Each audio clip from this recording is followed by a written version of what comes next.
Assalamualaikum warahmatullahi wabarakatuh. Pagi-pagi nyampe kantor saya langsung bikin video ya. Karena banyak banget yang nge-tag saya sampai DM minta pendapat saya tentang putusan Komdis kemarin ini. Nah, saya melihat, saya perhatikan ya di medsos, komentar medsos, di YouTube, di Twitter, ini kebanyakan bobotoh ini menilai putusan Komdis ini memang terlalu subjektif ya. Karena dari awal tuh mereka sudah menerapkan rasa suka tidak suka. Ada yang nggak suka sama bobotoh yang nyalahin flare ya. Jadi begitu putusan Komdis dirilis, langsung nyalahin mereka semua gitu. Wah iya gara-gara flare segala macem gitu. Padahal kalau kita lihat putusan Komdis ini ada 3 putusan ya, 3 putusan terkait kasus yang berbeda-beda gitu. Itu yang pertama ya. Lalu selain ada bobotoh yang nggak suka sama bobotoh yang nyalahin flare ya, ini juga ada juga bobotoh yang kayaknya kurang suka sama manajemen. Akhirnya malah wah puasta salah sorangan segala macam. Nah ini juga nggak sehat gitu ya. Nah hari ini saya ingin mencoba eh, agak sedikit mengurai secara objektif nih ya, secara objektif. Putusan Komdis ini kan untuk kita ngomong masalah nominal dulu ya, nominal ya. Ini kan total tuh 95 juta. Koreksi kalau saya salah ya. Koreksi saya kalau salah. Ini 95 juta ini kan ada 5 juta untuk yang laser ya. Laser kena mata kiper Persebaya. Itu jelas udah clear ada aturannya ya, 5 juta. Lalu 40 juta untuk penyalaan flare. Kasus nyalanya flare juga udah jelas ya.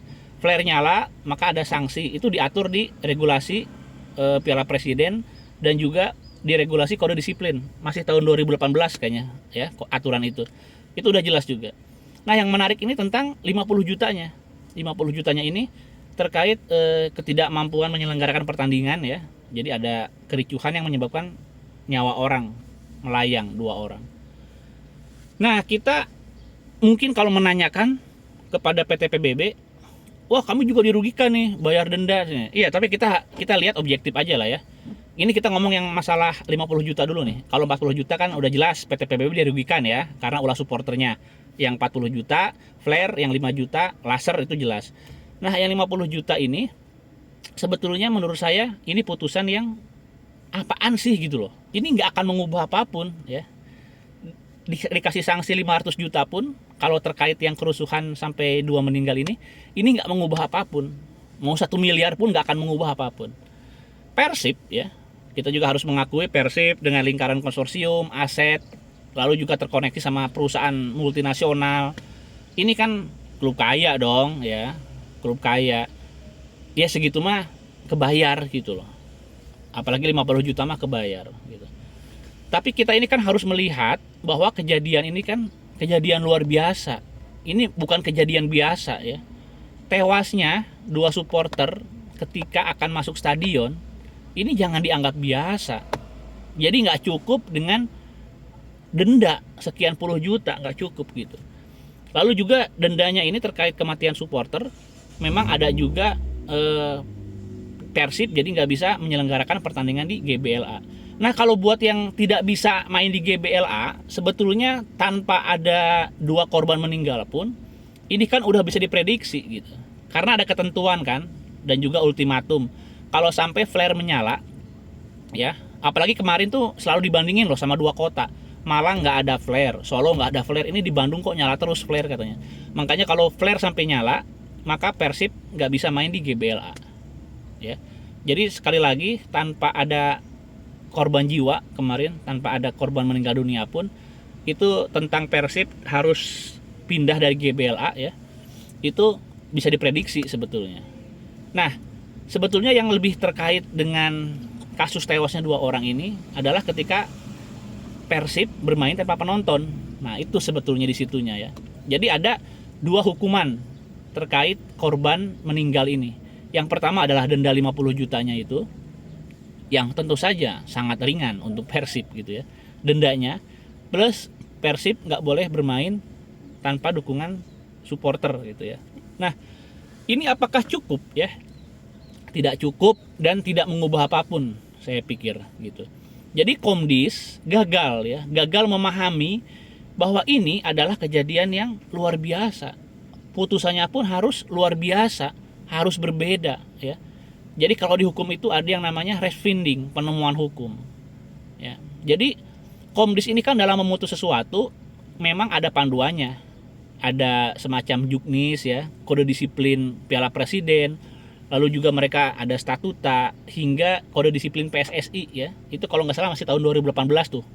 Ini terbukti mereka tuh mengacu ke sana, terbukti dengan flare ya, langsung kan ada aturannya. Ya tapi makanya saya bilang itu, ini Komdisnya, jadi Komdis itu kan bersidang ya. Jangan sampai orang-orang yang paham aturan, paham hukum, lalu juga punya kepedulian gitu, itu jangan sampai cuma jadi corongnya aturan gitu ya. Logika Komdis ini kan memang seperti hukum pidana ya. Jadi tidak bisa dihukum suatu tindakan tanpa diatur sebelumnya di aturannya gitu ya. Jadi kalau tindakan B misalkan ya, tindakan B belum diatur hukumannya apa, ya nggak bisa. Itu kata Komdis mungkin ya. Tapi kalau A udah diatur nih A hukumannya ini, oh itu baru bisa diputus. Nah, itu kalau kejadiannya biasa ya, cara berpikirnya mungkin seperti hukum pidana. Tapi ini kan kejadian luar biasa, extraordinary gitu. Makanya mereka harus melakukan terobosan. Dan ini nggak mereka lakukan ya, nggak mereka lakukan gitu. Kalau cuma mutu sesuai undang-undangnya, sesuai aturannya gitu ya, itu mah bisa tuh ya. Mungkin nggak perlu jadi sehebat sekarang lah bapak-bapak itu gitu. Ini saya bandingkan dengan kejadian Heysel coba nih. Heysel tahun 85 ya. Ketika itu banyak korban tewas dan dilakukan investigasi. Apakah ada yang salah? Ada. Hasil investigasi mengatakan yang salah itu adalah Liverpool. Tuh, langsung tuh, Liverpool. Jadi nggak ada yang salah ini semua pihak, nggak ada gitu ya. Nah disinilah pentingnya objektivitas gitu. Nah kejadian kemarin siapa yang salah gitu. Kalau kita ngomongin sistem ya mungkin supporternya mungkin salah, nggak punya tiket tetap masuk, lalu juga ada penjaga pintu segala macam. Tapi kan kita harus mencari penyebab utamanya apa salah. Yang salah siapa nih? Kan Panpel gitu, Panpel. Lalu apakah ini sudah diakui, diamini? Ya diakui. Bukti bahwa Panpelnya dihukum ya. Bukti bahwa Persib ini dikasih denda 50 juta. Lalu juga Persib nggak boleh menggelar pertandingan gitu ya. Dan juga menggelar pertandingan harus tanpa penonton nanti di SJH. Ini adalah bukti sebetulnya bahwa yang salah siapa? Yang salah Persib ya. Ya entah itu Panpelnya, manajemennya, pokoknya yang salah Persib gitu. Nah masalahnya ini adalah di hukuman dan kolaborasi gitu.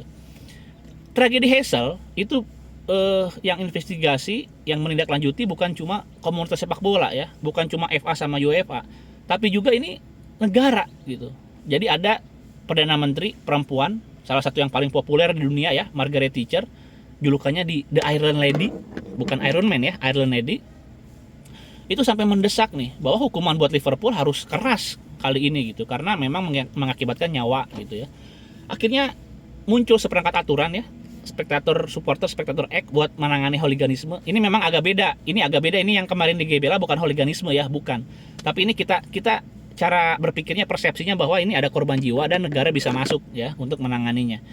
Nah, di Inggris itu ada cekal ya, lalu imigrasinya juga memantau pergerakan supporter, bahkan pidananya diterapkan. Itu di antara sekian puluh ribu ya pendukung Liverpool itu ada sekitar 27 orang yang dipidana loh. Tapi kan yang salah mungkin bukan 27, iya, tapi hukum pidana ini harus mencari siapa yang bersalah berdasarkan bukti. Dan tahun 85 mungkin belum ada CCTV, belum ada kamera bagus, mungkin mereka mengandalkan jepretan para wartawan ya, dan ditangkaplah 27 orang, dijatuhi pidana. Begitu. Itulah cara bekerja hukum pidana gitu.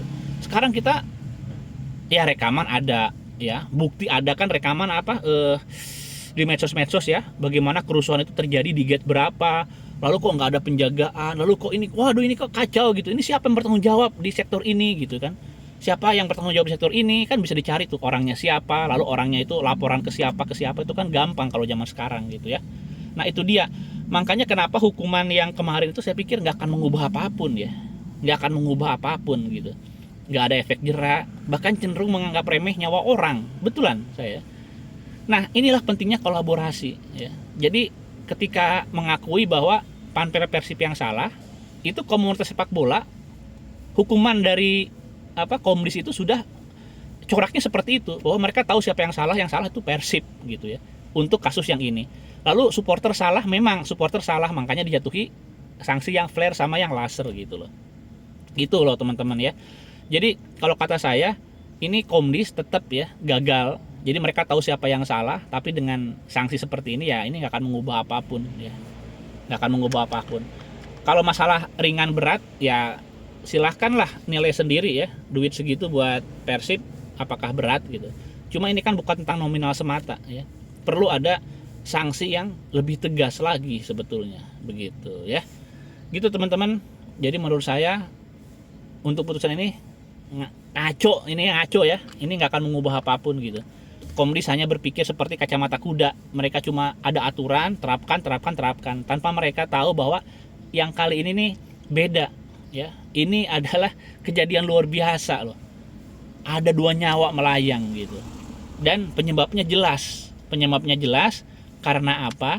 Dan mereka tahu siapa yang salah gitu loh ya, teman-teman ya. Tentang kasus hukum yang diproses oleh negara ya, aparat kepolisian ya, kita lihatlah, let's see. Yang jelas hari ini kan ya semoga masih terus dilakukan ya. Karena apa?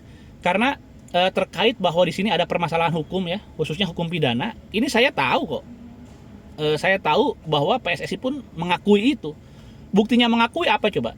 Jadi gini, PSSI atau federasi kan biasanya kan sangat resisten ya, sangat menolak intervensi negara, termasuk penerapan hukum pidana, iya kan? Masalah korupsi lah, apalah, mereka kalau misalkan tidak mengakui itu akan resisten, akan menolak. Tapi di kasus kali ini kan diem ya, Komdisnya diem, maksudnya PSSI-nya juga diem, PT LIB juga diem gitu. Ini artinya apa? Ini artinya mereka juga mengakui bahwa ini ada aspek pidana ya, ada kesalahan yang menyebabkan tewasnya orang, ada kelalaian yang menyebabkan hilangnya nyawa orang. Dan mereka tahu, mereka mengakui, makanya mereka diem, nggak banyak protes. Makanya polisi bisa meriksa orang tanpa ada halangan berarti gitu ya. Oke teman-teman, jadi saya cuma berharap putusan kali ini gitu ya, kita semua tahu gitu bahwa ini nggak bener ya. Putusan kayak gini ini salah satu putusan terburuk dari Komdis. Ini putusan yang lahir dari orang-orang yang tidak memahami bahwa kejadian hilangnya nyawa orang harus disikapi dengan cara yang luar biasa. Jangan textbook gitu ya. Oke, assalamualaikum warahmatullahi wabarakatuh.